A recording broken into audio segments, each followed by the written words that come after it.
Friends, qualify 2 match అనేది రాజస్థాన్ అలాగే గుజరాత్ జట్ల మధ్య జరిగింది. ఈ మ్యాచ్ లో వైభవ్ సూర్యవంశీ పోరాటం గురించి నేను ప్రత్యేకంగా చెప్పాల్సిన అవసరం లేదు. నిజం చెప్పాలి అంటే అత్యద్భుతమైన పోరాటం. ఆ పోరాటానికి నిజంగా చేతులెత్తి దండం పెట్టడమే. కానీ రియాన్ పరాగ్‌కి వైభవ్ సూర్యవంశీ విషయంలో ఏదైనా కొద్దిపాటి జెలసీ ఉందా అంటే ఏమో, కొన్ని కొన్ని సందర్భాలలో తన ప్రవర్తన అలాగే ఉందేమో అనిపిస్తోంది.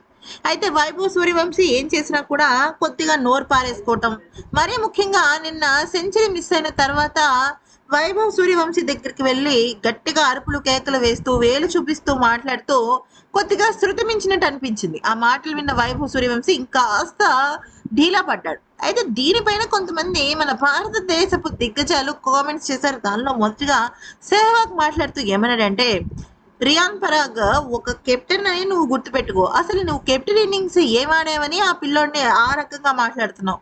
ఓదార్పు అనే పద్ధతి వేరే రకంగా ఉంటుంది. నువ్వు తనతో ఏదైనా మాట్లాడి ఉండొచ్చు, మోటివేషన్ ఇచ్చి ఉండొచ్చు, కానీ నువ్వు ఇచ్చే పద్ధతి చాలా తప్పుగా అనిపించింది. ఎందుకనంటే అతను చాలా ఫ్రస్ట్రేషన్ మోడ్ లో ఉన్నాడు. ఏ ఆటగాడికైనా సరే ఏదో జట్టైనా గెలవాలి, లేదంటే తన సెంచరీ అయినా మిస్ అవ్వకుండా ఉండాలి. రెండు జరగనప్పుడు బాధగా అనిపిస్తుంది. తనకేంటి, మా అందరికీ కూడా అదే బాధగా అనిపిస్తుంది. సో నువ్వు ఇది గమనించాల్సిందే అంటూ చెప్పుకొచ్చాడు. ఇక ఆ తర్వాత దీనిపైన సచిన్ టెండూల్కర్ కూడా సీరియస్ అయ్యాడు.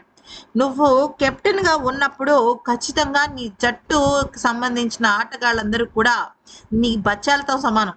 అంటే నీ పిల్లలతో సమానంగా నువ్వు చూడాలి. అప్పుడే కెప్టెన్సీ బాధ్యతను నువ్వు సక్రమంగా నిర్వహించినట్టు. తన ప్రయత్నం చేశాడు. నువ్వు అసలు ఏం ఆడావని 11 పరుగుల వ్యక్తిగత స్కోర్ వద్ద అవుట్ అయిపోయావు. ఈ టోర్నమెంట్ లో నీ మొత్తం పర్ఫార్మెన్స్ చూస్తే నువ్వు ఎక్కడ తప్పు చేస్తున్నావో నీకు అర్థం అవుతుంది. అలాంటి చిన్న వయసు ఉన్న అబ్బాయి అంత మెచ్యూరిటీతో ఆడినప్పుడు ఇమీడియట్ గా అక్కడికి వెళ్ళిపోయి నువ్వు నోరు పారేసుకుని వేరే చూపించి ఏదో బెదిరించాల్సిన అవసరం లేదు అంటూ వ్యాఖ్యానించాడు. అయితే దీనిపైన గంభీర్ కూడా వ్యాఖ్యానించాడు. మొదటగా వైభవ్ సూర్యవంశీకి నా అభినందనలు. గెలుపు ఓటమి అనేది కేవలం ఆటలో భాగం. నువ్వు ఎంత గొప్పగా ఆడావు, నీ జట్టు కోసం నువ్వు ఎంత పోరాడావు అనేదే ఇక్కడ మనం గుర్తుంచుకోవాల్సిన విషయం. ఇక నేను పరాగ్ విషయంలోకి వచ్చినట్టయితే, పరాగ్ ఏమన్నాడో నాకు క్లారిటీగా తెలియదు, కానీ తను తను ప్రవర్తిస్తున్న పద్ధతి నాకు నచ్చలేదు. ఆ రకంగా ఆ అబ్బాయి దగ్గరికి వెళ్ళి అలా మాట్లాడాల్సిన అవసరం లేదు. బహుశా నువ్వు అలాగే వైభవ్ సూర్యవంశీ మంచి స్నేహితులు అవ్వచ్చు, కెప్టెన్ గా నీకు ఆ చనువు ఉండొచ్చు, కానీ మనం అందరూ ఉన్నప్పుడు కెప్టెన్ గా ఎలా బిహేవ్ చేయాలో అది తెలుసుకోవాలి అంటూ చెప్పుకొచ్చాడు.